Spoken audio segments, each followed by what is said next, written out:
একজন মুত্তাকি, একজন মুমিন, একজন পরহেজগার ব্যক্তির কতগুলো বৈশিষ্ট্য রয়েছে, চিহ্ন রয়েছে। এই চিহ্নগুলো দেখে আমরা মহান আল্লাহ তাআলা আমাদেরকে নির্বাচন করবেন যে এই বান্দা সত্যিকার অর্থে মুত্তাকি না মুত্তাকি নয়। তাহলে আমাদেরকে অবশ্যই জানতে হবে আমরা কি কাজ রয়েছে, কি এমন আমল রয়েছে যে কাজ, যে আমল করলে মহান আল্লাহ তাআলা আমাদেরকে মুত্তাকিদের কাতারে আমাদেরকে নাম লেখাবেন। তাহলে অবশ্যই আমাদের সেই কাজগুলো, সেই বৈশিষ্ট্যগুলো আমাদের জানা দরকার। কি আমাদের জানা দরকার না? সরকারিভাবে কোনো অনুদান আসে, তাহলে ওই অনুদানের কিন্তু কোনো শর্ত থাকে, কিছু কিছু শর্ত আছে যে যাদের মধ্যে এই শর্ত পাওয়া যাবে তাদেরকে সরকারি সেই অনুদান দেওয়া হবে। সবাইকে কি সরকারি অনুদান দেয়? দেয় না। কিছু শর্ত রয়েছে, যেই শর্ত যাদের মধ্যে দেখা যাবে, কিছু বৈশিষ্ট্য রয়েছে, যেই বৈশিষ্ট্য যাদের মধ্যে থাকবে সরকারি সেই অনুদান তাদেরকে দেওয়া হবে। ঠিক তেমনি পৃথিবীতে মহান আল্লাহ তাআলা আমাদেরকে সৃষ্টি করেছেন শুধুমাত্র আল্লাহর জন্য, এবং এই পৃথিবীতে, এই ভূমণ্ডলে আর যা কিছু আল্লাহ তাআলা সৃষ্টি করেছেন, চন্দ্র, সূর্য, গ্রহ, নক্ষত্র, পাহাড়, পর্বত, 18,000 মাখলুকাত, এই সমস্ত সৃষ্টি আবার মানুষের জন্য সৃষ্টি করেছেন। বলে সুবহানাল্লাহ। এত কিছু নিয়ামত দেওয়ার পর মহান আল্লাহ তাআলা আমাদেরকে বলছেন যে হে মানুষ এবং জিন, আমি তোমাদেরকে সৃষ্টি করেছি শুধুমাত্র আমার ইবাদত করার জন্য। বলি সুবহানাল্লাহ। তাহলে আল্লাহ তাআলা এখানে আমাদেরকে সৃষ্টি করেছেন ইবাদত করার জন্য, এবং আমরা যে এই পৃথিবীতে এসেছি আল্লাহর কাছে আমরা বারবার ধর্ণা দিয়েছিলাম রুহের জগতে থাকতে, রব্বুল আলামিন আমাদেরকে পৃথিবীতে পাঠান, আমাদেরকে পৃথিবীতে পাঠান। আল্লাহ তাআলা তখন আমাদের কাছ থেকে কিছু ওয়াদা নিয়েছিলেন। আমরা সেই ওয়াদাগুলো সেখানে বলেছিলাম যে হ্যাঁ, এই ওয়াদা আমি পৃথিবীতে গিয়ে পূরণ করব। আপনি যে ওয়াদা, আপনার কাছে যে ওয়াদা আমি করছি, এই ওয়াদাগুলো আমি পালন করব। আমরা কিন্তু রুহের জগতে সেই ওয়াদা করে এই পৃথিবীতে এসেছি। পৃথিবীতে আসার পর আমরা বেমালুম সেই ওয়াদাগুলো ভুলে গিয়েছি। এই আয়াতে সূরা বাকারার 177 নম্বর আয়াত এবং সূরা জারিয়াতের 15 থেকে 19 নম্বর আয়াত ছাড়াও আরও পবিত্র কোরআনের আরও কিছু আয়াত রয়েছে, যেই ওয়াদাগুলো আমরা করেছিলাম আল্লাহর কাছে, সেই ওয়াদাগুলো এই আয়াতগুলোতে বর্ণনা করা হচ্ছে। আর এই ওয়াদাগুলো, এই বৈশিষ্ট্যগুলোই মূলত হচ্ছে একজন পরহেজগার, একজন মুত্তাকি ব্যক্তিদের বৈশিষ্ট্য। এবং আমরা যারা পৃথিবীতে এসেছি আমাদের একটা লক্ষ্য এবং উদ্দেশ্য রয়েছে। সেই লক্ষ্য এবং উদ্দেশ্যে কি? সর্বপ্রথম লক্ষ্য এবং উদ্দেশ্য হলো আল্লাহর সন্তুষ্টি অর্জন করা। কার সন্তুষ্টি অর্জন করব? মহান আল্লাহ তাআলার সন্তুষ্টি অর্জন করা। দ্বিতীয় আমাদের যে লক্ষ্য থাকে, আমরা আল্লাহর সন্তুষ্টি অর্জন করার পর আমাদের পরবর্তী ধাপ হচ্ছে আল্লাহ, আপনি আমাদেরকে আপনার সেই চিরস্থায়ী যে জান্নাত আপনি সৃষ্টি করেছেন এর মধ্যে আমাদেরকে প্রবেশ করান। এর বাইরে কিছু?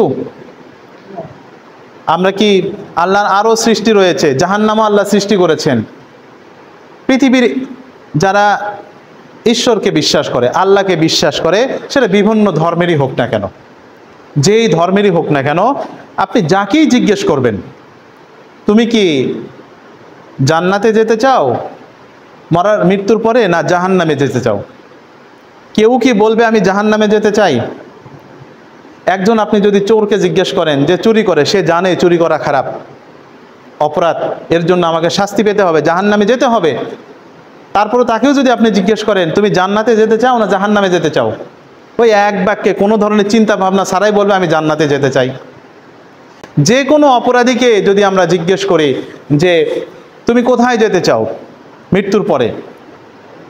স্বর্গে না নরকে, বাংলা যেটা বলা হয়, জান্নাত না জাহান্নাম? সবাই বলবে যে আমরা জান্নাতেই যেতে চাই। এখন আমরা সবাই জান্নাতে যেতে চাই, আমাদের সবার লক্ষ্য উদ্দেশ্য হচ্ছে জান্নাত। এখন আল্লাহ কি সবাইকে জান্নাতেই দিবেন? জান্নাতের দরজা কি সবার জন্যই খোলা? এই যে এত মহান একটি আল্লাহর সৃষ্টি, এত বড় একটি নিয়ামত মহান আল্লাহ তাআলা আমাদের জন্য সৃষ্টি করে রেখেছেন, সেখানে কি আমি চাইলেই যেতে পারবো? চাইলেই সেখানে যাওয়া সম্ভব নয়। ওই জায়গায় প্রবেশ করার জন্য কিছু বৈশিষ্ট্য রয়েছে, কিছু শর্ত রয়েছে। আজকে যেমন আপনারা জুম্মার নামাজে এসেছেন, আপনি কি যেমন তেমন ভাবে কি জুম্মার নামাজে আসতে পারেন? আসতে পারেন না। অবশ্যই জুম্মার নামাজের জন্য সর্বপ্রথম মোস্তাব হচ্ছে গোসল করতে হবে। জুম্মার নামাজের গোসল করবেন, নিজের পরিষ্কার পরিচ্ছন্ন কাপড় পরবেন। আপনি কি মাঠে ঘাটে যে কাপড় পরে নামাজে কাজ করতে যান, ওই কাপড় পরে কি নামাজে আসেন? আসেন না। এগুলো হচ্ছে নামাজের কিছু শর্ত রয়েছে। ঠিক তেমনি জান্নাতে যাওয়ার জন্য কিছু শর্ত রয়েছে, এবং এই শর্তগুলো এই আয়াতে আল্লাহ তাআলা বর্ণনা করছেন। আর জান্নাতে শুধুমাত্র তারাই যেতে পারবে যারা মুত্তাকি, তাকওয়াবান। এর বাহিরে জান্নাতে কেউ প্রবেশ করতে পারবে না। আমরা কি ধরেন প্রচুর নামাজ পড়ি, অনেক নামাজ পড়ি, এই নামাজ কি আমাকে জান্নাতে নিতে পারবে? শুধু নামাজ পড়ি আর কোনো আমল আমি করি না, এই নামাজ আমাকে জান্নাতে নিতে পারবে না। আবার ধরেন আমি প্রচুর রোজা রাখি, নামাজ পড়ি না, ওই রোজা কি আমাকে জান্নাতে নিতে পারবে? ওই রোজা আমাকে জান্নাতে নিতে পারবে না।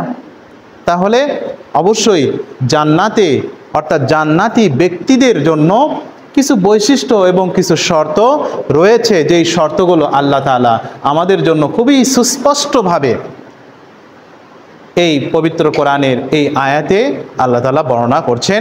আমরা এই আয়াতটি শোনার পূর্বে একবার সালাওয়াত পাঠ করি। আল্লাহুম্মা সাল্লি আলা মুহাম্মাদ ওয়া আলি মুহাম্মাদ ওয়া আজ্জিল ফারাজাহুম। মহান আল্লাহ তাআলা পবিত্র কোরআনে বর্ণনা করছেন, লাইসাল বির, ধার্মিকতা এটা নয়। ধার্মিকতা বোঝেন তো, ভালো কাজ করা, ধর্মের নিয়ম কানুন মেনে চলা। যারা ধর্মের ভিতর থাকে তাদেরকেই তো ধার্মিক বলা হয়, তাই না? তো আল্লাহ বলছেন লাইসাল বির, বের মানে নেকি, নেকি করা, ভালো কাজ করা, ধার্মিকতা। লাইসাল বির, ধার্মিকতা এটা নয়, আন তুওয়াল্লু উজুহাকুম কিবালাল মাশরিকি ওয়াল মাগরিব, তুমি তোমার চেহারাকে পূর্ব দিকে অথবা পশ্চিম দিকে ফেরাও। অর্থাৎ পূর্ব দিকে পশ্চিম দিকে এই দুই দিকে ফিরানো, এই দুই দিকে ফিরে নামাজ পড়া, ইবাদত করা, এটা ধার্মিকতা নয়।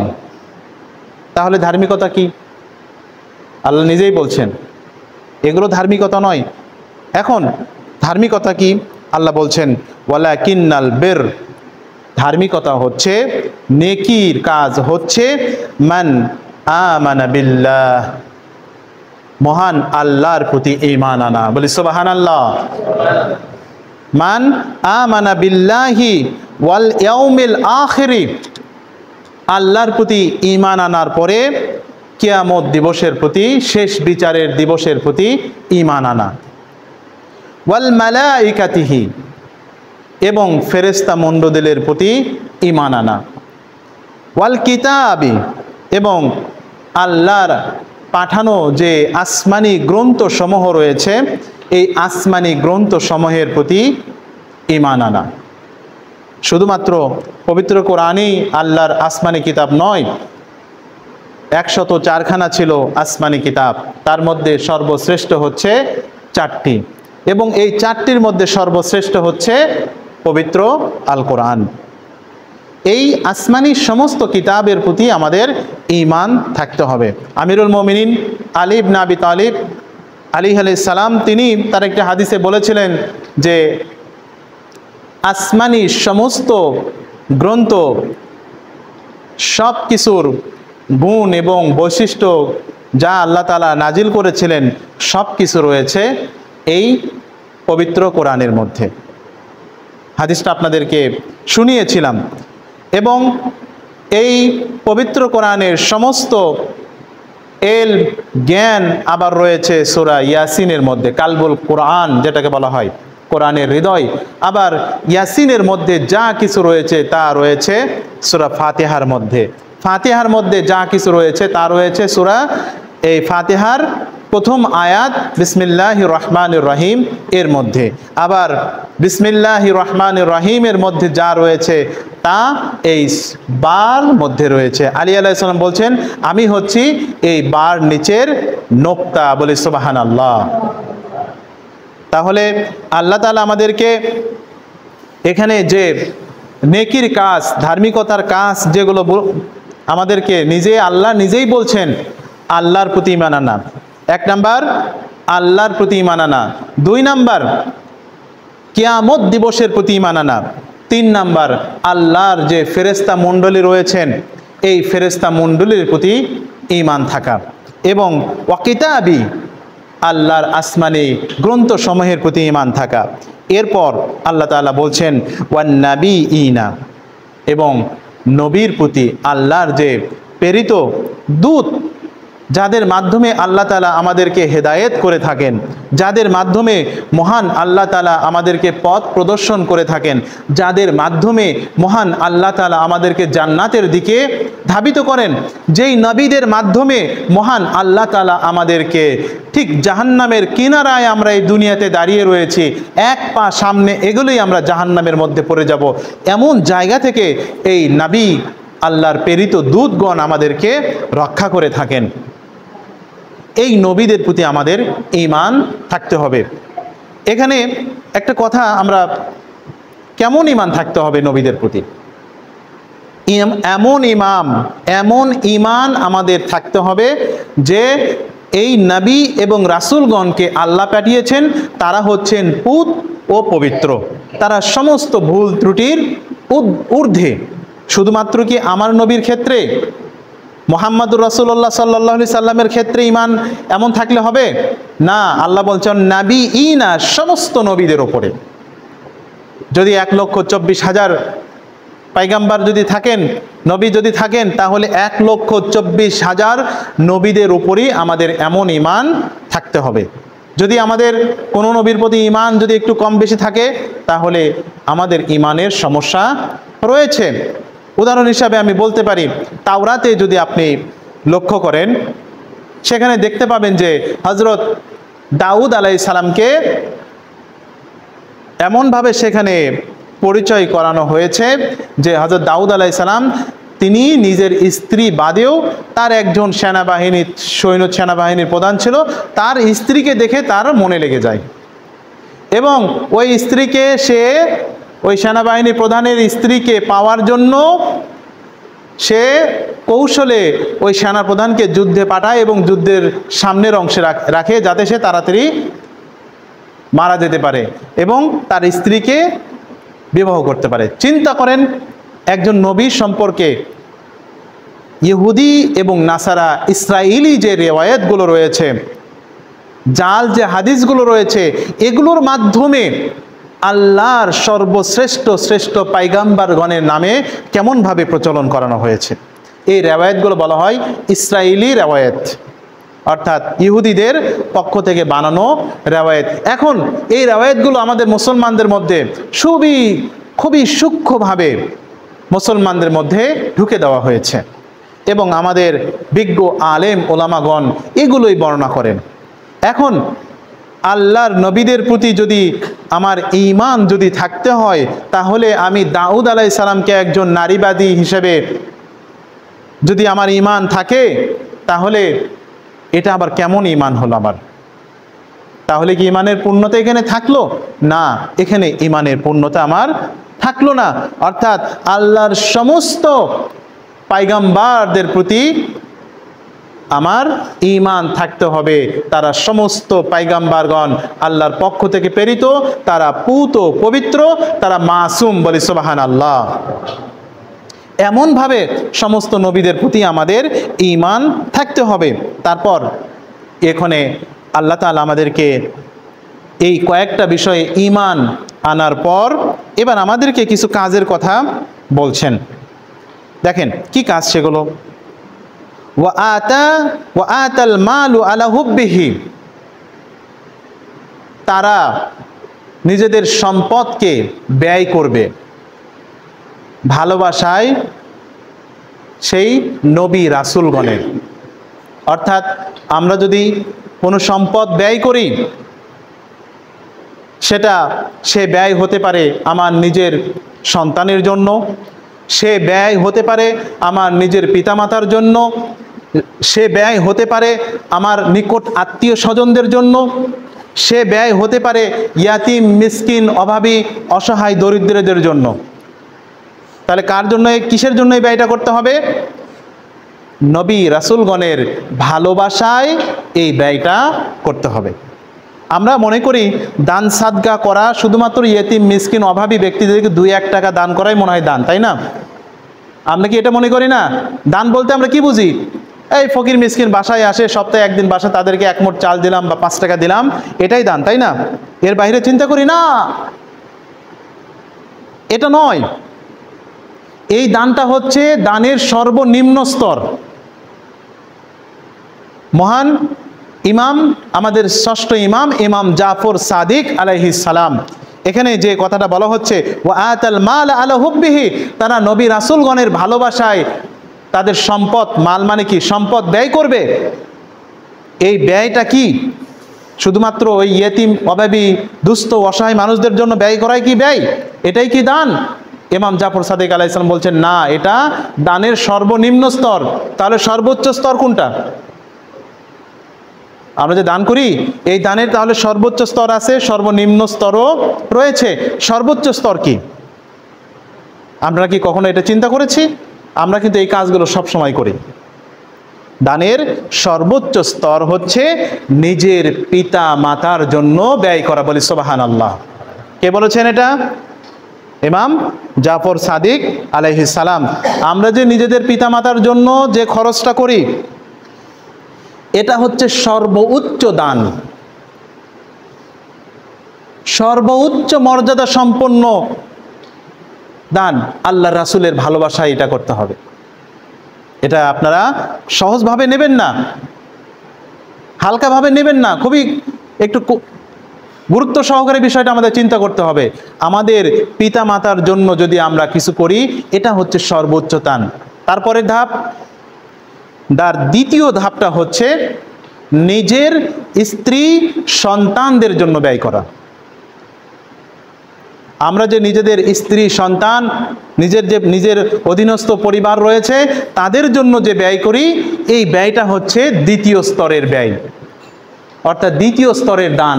তাদেরকে আমরা খাবার খাওয়াচ্ছি, তাদেরকে আমরা পোশাক কিনে দিচ্ছি, তাদেরকে আমরা স্কুলে পাঠাচ্ছি, তাদের জন্য আমি যে ব্যয়টা করছি, এটা একটা দান,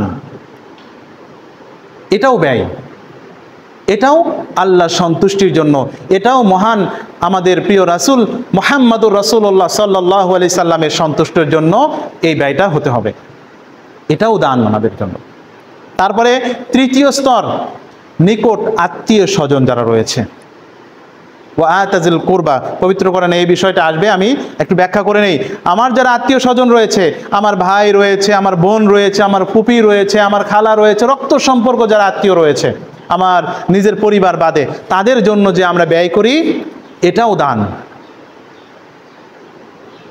এটাও হুব্বে রাসূলুল্লাহ সাল্লাল্লাহু আলাইহি সাল্লামের ভালোবাসায় এই দান আমাদের করতে হবে। তাহলে কয়টা হলো?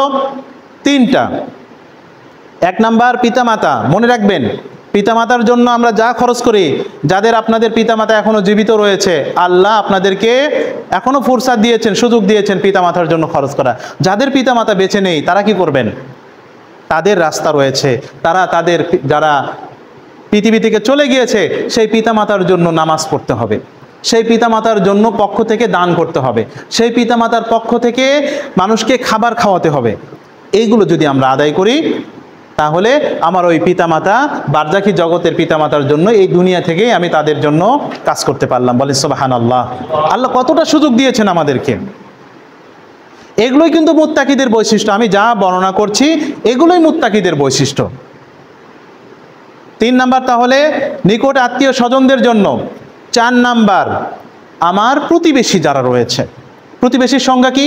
আপনি যেখানে বসবাস করেন তার চারপাশে 40 ঘর মানুষ যারা রয়েছে তারাই আপনার প্রতিবেশী। এই প্রতিবেশীদের জন্য যদি আপনি কোনো ব্যয় করে থাকেন, সেটা যে কোনো ধরনের ব্যয় হতে পারে।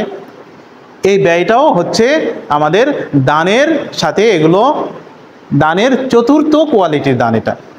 এবং 5ম যে কোয়ালিটির দান সেটা হচ্ছে অভাবী দুস্থ মানুষদের জন্য ব্যয় করা। তাহলে আমরা মনে করি ওই অভাবী ব্যক্তিদেরকে এক মুষ্ট চাল দিলাম, 5টা টাকা দিলাম, মনে হয় আমি মহা দান করলাম। না, এটা সর্বনিম্ন স্তরের দান।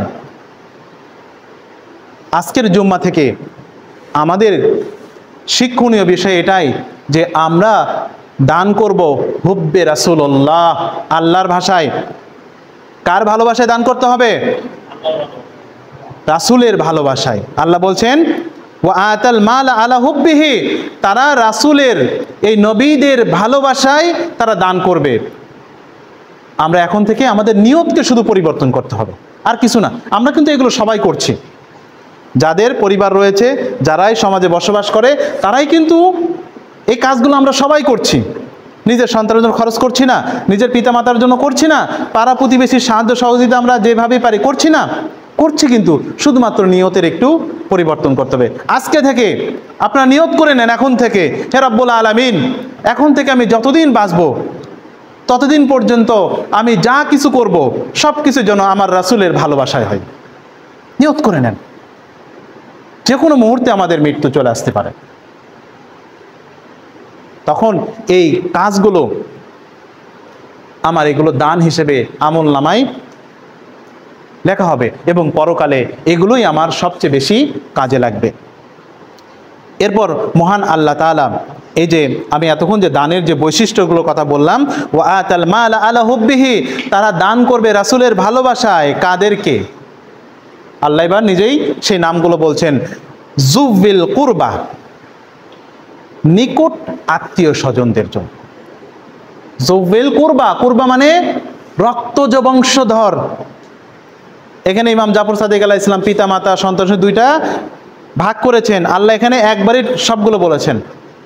রক্তের বংশ, রক্ত সম্পর্ক আত্মীয়, পিতা মাতা রক্তের না, নিজের সন্তান সন্ততি নিজের রক্তের না, নিজের যারা আমাদের ফুপু চাচা ভাই যারা রয়েছে তারা কি আমার রক্তের না? সবগুলোকে আল্লাহ এর মধ্যে শামিল করে দিয়েছেন। নিজের রক্ত সম্পর্ক আত্মীয়দের জন্য আমার এই সম্পদ থেকে, আল্লাহ আমাকে যে সম্পদ দিয়েছেন এই সম্পদ থেকে ব্যয় করতে হবে।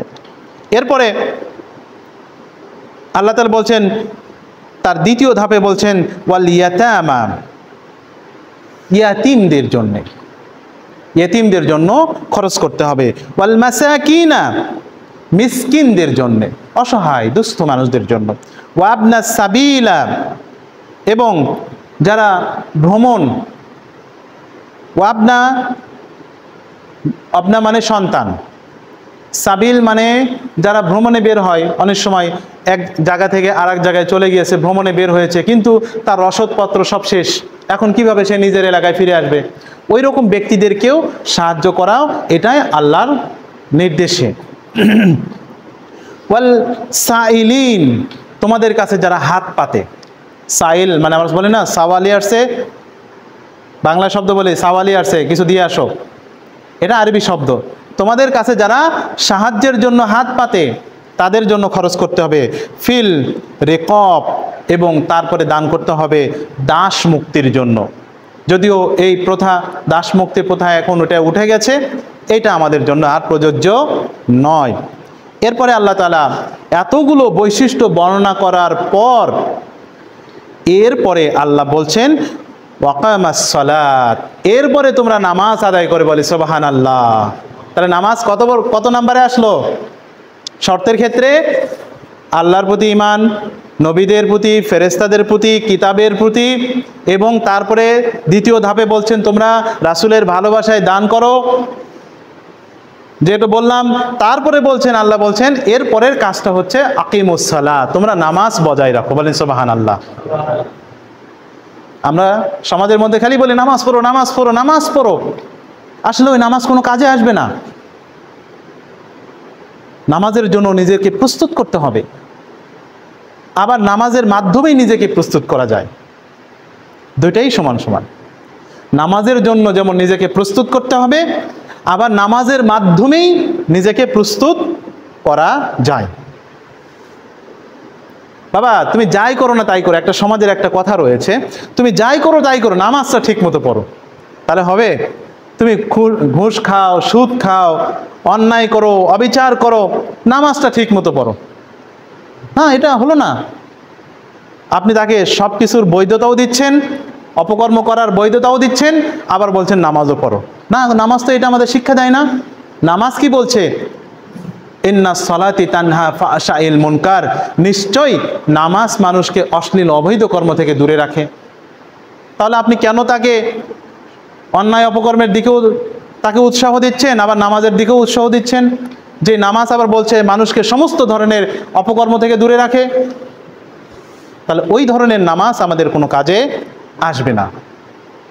এরপর আল্লাহ তাআলা আমাদেরকে বলছেন ওয়াকিমুস সালাত, তোমরা নামাজ আদায় করো, ওয়া আতাজ যাকাত, যাকাত প্রদান করো, মুফুনা বিআহদিহিম, তোমরা যে ওয়াদা করো। আমি খুতবার শুরুতেই ওয়াদা নিয়ে কিছু কথা বললাম। তোমরা যে ওয়াদা করেছো, ওয়াদাগুলোকে পূর্ণ করো। প্রথম ওয়াদা আমরা আল্লাহর কাছে করে এসেছিলাম, আমরা সবাই আল্লাহর কাছে বলে এসেছিলাম ক্বালু বালা, হে আল্লাহ আপনি যে নির্দেশনাগুলো দিচ্ছেন আমরা এগুলো সব দুনিয়াতে গিয়ে পুঙ্খানুপুঙ্খানুভাবে আদায় করব। এছাড়াও আমরা আমাদের প্রতিবেশী ভাই ব্রাদার বন্ধু বান্ধবদের সাথে আমরা যে ওয়াদাবদ্ধ হই না কেন, এই ওয়াদাগুলো আমাদের পূর্ণ করতে হবে, আদায় করতে হবে। যদি না আমরা ওয়াদা ভঙ্গ করি, তাহলে এখানে মুত্তাকিদের একটা শর্ত আমরা ছিন্ন করলাম। আমরা রাসূলের সাথে ওয়াদাবদ্ধ হয়েছি, আমরা আমাদের ইমামদের সাথে আমরা ওয়াদাবদ্ধ হয়েছি। রাসূলের সাথে, ইমামদের সাথে, আল্লাহর সাথে ওয়াদাবদ্ধ হওয়ার পর সেই ওয়াদা আমরা কখনো ছিন্ন করতে পারি না। এরপর আল্লাহ বলছেন ইজা আহাদু ওয়াস-সাবিরিন, এরপরে তোমরা ধৈর্য ধারণ করো। কোন কোন ক্ষেত্রে আমরা ধৈর্য ধারণ করব? আমরা সবাই আমাদেরকে ধৈর্য ধরার কথা বলে, আল্লাহও আমাদেরকে ধৈর্য ধারণের কথা বলছেন। আল্লাহ বলছেন তোমরাও ধৈর্য ধারণ করো। কোন কোন সময়ে? আল্লাহ নিজেই পবিত্র কোরআনে বলছেন ফিল বাসাই, যখন তোমাদের অর্থ সংকট হয়। কোন সময়ে? আমাদের সব সময় কি আমাদের অবস্থা ভালো থাকে? অর্থ সংকট তো আসে মাঝে মধ্যে। বলা হচ্ছে যখন তোমাদের অর্থ সংকটে পড়ো, ওই সময় তোমরা ধৈর্য ধারণ করো। তোমরা অর্থ সংকটে পড়ে অন্যায় অবিচারের পথে বেরিও না, চুরি ডাকাতির পথে বেরিও না, অন্যের মালকে জোর জবরদস্ত করে কেড়ে নিও না। এই সময় আমাদের ধৈর্য ধারণ করতে হবে। ওয়াজ-যাররাই, যখন তোমাদের রোগ ব্যাধিতে পড়ো, এই রোগ ব্যাধিও আল্লাহর পরীক্ষা, অর্থ সংকটটাও আল্লাহর পরীক্ষা। আল্লাহ নিজেই এগুলো আমাকে শিক্ষা দিচ্ছেন। যখন তোমাদের রোগ ব্যাধিতে পড়ো, ওই সময়ে তোমরা ধৈর্য ধারণ করো। ওয়াহিনাল বাসি, এবং যখন তোমরা যুদ্ধের ময়দানে থাকো, সংগ্রামের মধ্যে থাকো, এই সময়ে তোমরা ধৈর্য ধারণ করো। উলাইকাল্লাযীনা সাদাকু, এরাই হচ্ছে সেই সত্য অবলম্বনকারীগণ। এতক্ষণ পর্যন্ত যে বৈশিষ্ট্যগুলোর কথা বলা হলো, এরাই হচ্ছে সেই দল। এবং উলাইকা হুমুল মুত্তাকুন, এবং তারাই হচ্ছে মুত্তাকি। জোরে সোরে সালাওয়াত পাঠ করি আমরা। আলা মুহাম্মাদ ওয়া আলে মুহাম্মাদ ওয়াজ্জিল ফারাজাহুম। আমার প্রথম খুতবা এখানে শেষ করছি। আখিরি দাওয়ানা আলহামদুলিল্লাহি রাব্বিল আলামিন। বিসমিল্লাহির রহমানির রহিম। قل هو الله أحد الله الصمد لم يلد ولم يولد ولم يكن له كفوا أحد محمد وآل محمد وعجل فرجهم আল্লাহুম্মা সাল্লি আলা মুহাম্মাদ ওয়া আলি মুহাম্মাদ ওয়াজ্জিল ফারাজাহুম। আল্লাহুম্মা সাল্লি আলা মুহাম্মাদ ওয়া আলি মুহাম্মাদ ওয়াজ্জিল ফারাজাহুম। আউযু বিল্লাহি মিনাশ শাইতানির রাজীম। বিসমিল্লাহির রাহমানির রাহিম। আলহামদুলিল্লাহি রাব্বিল আলামিন। والصلاة والسلام على سيدنا ونبينا وحبيب إله العالمين أبي القاسم مصطفى محمد. اللهم صل على محمد وآل محمد وعجل فرجهم. والصلاة والسلام على سيدة النساء العالمين فاطمة الزهراء سلام الله عليها وآل محمد وعجل. والصلاة والسلام على سيدنا ومولانا أمير المؤمنين علي بن أبي طالب عليه السلام. اللهم صل على محمد وآل محمد وعجل فرجهم. والصلاة والسلام على سيدنا ومولانا حسن بن علي المصطفى عليه السلام. اللهم صل على محمد وآل محمد وعجل فرجهم. والصلاة والسلام على سيدنا ومولانا حسين بن علي الشهيد كربلاء عليه السلام. اللهم صل على محمد وآل محمد وعجل فرجهم. والصلاة والسلام على سيدنا ومولانا علي بن الحسين زين العابدين عليه السلام. والصلاة والسلام على سيدنا ومولانا محمد بن علي الباقر عليه السلام. والصلاة والسلام على سيدنا ومولانا جعفر بن محمد الصادق عليه السلام. والصلاة والسلام على سيدنا ومولانا موسى بن جعفر القاظم عليه السلام. والصلاة والسلام على سيدنا ومولانا علي بن موسى رضا عليه السلام. والصلاة والسلام على سيدنا ومولانا محمد بن علي التقي الجواد عليه السلام. والصلاة والسلام على سيدنا ومولانا علي بن محمد النقي الهادي عليه السلام. والصلاة والسلام على سيدنا ومولانا حسن بن العسكري عليه السلام. والصلاة والسلام على سيدنا ومولانا قائم المنتظر المهدي عليه السلام. اللهم صل على محمد وآل محمد وعجل فرجهم. আমি আপনাদেরকে আমার দ্বিতীয় খুতবাতেও মহান রবের তাকওয়া অর্জন করার দিকে আহ্বান করছি, সেই সাথে আমি নিজেকেও মহান খোদার তাকওয়া অর্জনের দিকে আহ্বান করছি। আমি প্রথম খুতবাতে আপনাদের জন্য মুত্তাকিদের কিছু বৈশিষ্ট্য উল্লেখ করেছিলাম, চেয়েছিলাম রাসূলুল্লাহ সাল্লাল্লাহু আলাইহি সাল্লামের রিওয়ায়াত থেকে কিছু বর্ণনা করব। সময় শেষ হয়ে গিয়েছে, বর্ণনা করা আর সম্ভব নয়। ইনশাআল্লাহ তাআলা আল্লাহ যদি অন্য কোনো সময় আমাদেরকে তৌফিক দান করে রাসূলের সেই পবিত্র হাদিসগুলো আপনাদের সামনে বর্ণনা করব। এখন একটু দু একটি হাদিস বর্ণনা করে আমার দ্বিতীয় খুতবা শেষ করব। সেটা হচ্ছে, আমরা এতক্ষণ পর্যন্ত তাকওয়ার বৈশিষ্ট্যগুলো বললাম। এই তাকওয়ার বৈশিষ্ট্যগুলো অর্জনের পথে বাধা কি? কেন আমরা বারবার ফেল করছি? আমরা চেষ্টা করছি কিন্তু বারবার আমরা পড়ে যাচ্ছি কেন? সেই বাধাগুলো কি কি? বাধাগুলো হচ্ছে আমাদের প্রথম ইমামুল মুত্তাকিন আলী ইবনে আবি তালিব আলাইহিস সালাম। সালাওয়াত পাঠ করি আমরা। সাল্লি আলা মুহাম্মাদ ওয়া আলি মুহাম্মাদ ওয়াজ্জিল ফারাজাহুম। তিনি বর্ণনা করছেন আমাদের এই তাকওয়া অবলম্বনের বাধা হচ্ছে দুনিয়ার প্রতি মোহগ্রস্ত, দুনিয়ার প্রতি ভালোবাসা, হুব্বুদ দুনিয়া। এই দুনিয়ার প্রতি ভালোবাসা আমাদেরকে তাকওয়া অর্জনের পথে বাধা সৃষ্টি করে। এবং আলী আলাইহিস সালাম বলছেন, দুনিয়ার প্রতি মোহগ্রস্ত প্রত্যেক ব্যক্তির অন্তরে তাকওয়ার বসবাস হারাম। অর্থাৎ যার হৃদয়ে দুনিয়ার প্রতি ভালোবাসা রয়েছে তার হৃদয়ে তাকওয়া বসবাস করতে পারে না। দ্বিতীয় হাদিস, 1 নম্বর শর্ত তাহলে কি বললেন?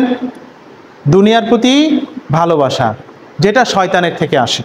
শয়তান এই দুনিয়াকে আমাদের জন্য চাকচিক্যময় করে তোলে। এটা আমাদের প্রথম বাধা, দুনিয়ার প্রতি ভালোবাসা। 2 নাম্বার, আলী আলাইহিস সালাম আবার বলছেন, আল্লাহর শপথ আমি এমন একজন বান্দাও দেখিনি যে তাকওয়া অবলম্বন থেকে উপকৃত হয় যতক্ষণ না সে তার জিহ্বাকে পাহারা দেয়। জিহ্বা অর্থাৎ এই জিহ্বাকে আমাদের পাহারা দিতে হবে। জিহ্বাকে যদি আমরা সংযত রাখতে পারি, আলী আলাইহিস সালামের একটা হাদিস রয়েছে, মুমিনদের জিহ্বা হচ্ছে অন্তরের পিছনে আর ফাসিকদের জিহ্বা হচ্ছে অন্তরের সামনে। কত সুন্দর কথা না? তাহলে যারা মুমিন মুত্তাকি তাদের জিহ্বা কোথায় থাকবে? অন্তরের পিছনে থাকবে। আগে যে কোনো কিছু খাওয়ার আগে, যে কোনো কিছু বলার আগে জিহ্বার কাজ তো তাই না? খাওয়া এবং কথা বলা। এটা খাওয়ার আগেও সে চিন্তা করবে, কথা বলার আগেও সে চিন্তা করবে আমি কি আমার ভাইকে বলছি, এটা বললে আমার ভাই কি কষ্ট পাবে না সে সন্তুষ্ট হবে, এটা আগে ভাবতে হবে। এই জন্য আলী আলাইহিস সালাম বলছেন তাকওয়ার পথের দ্বিতীয় যে বাধা হচ্ছে সেটা হচ্ছে আমাদের জিহ্বা। জিহ্বাকে আমাদের সংযত করতে হবে। যদিও বলাটা সহজ, এটা আয়ত্ত করা তার চেয়েও বহু গুণ এটা কঠিন। তারপর 3 নাম্বার বৈশিষ্ট্য তাকওয়ার পথে বাধার ক্ষেত্রে আলী আলাইহিস সালাম আরও একটি হাদিসে সেখানে বর্ণিত হয়েছে, সবগুলো হাদিস এক জায়গায় করা হয়েছে, যেখানে বলা হচ্ছেন যে ঝগড়া করে, ঝগড়া ফাসাদ করে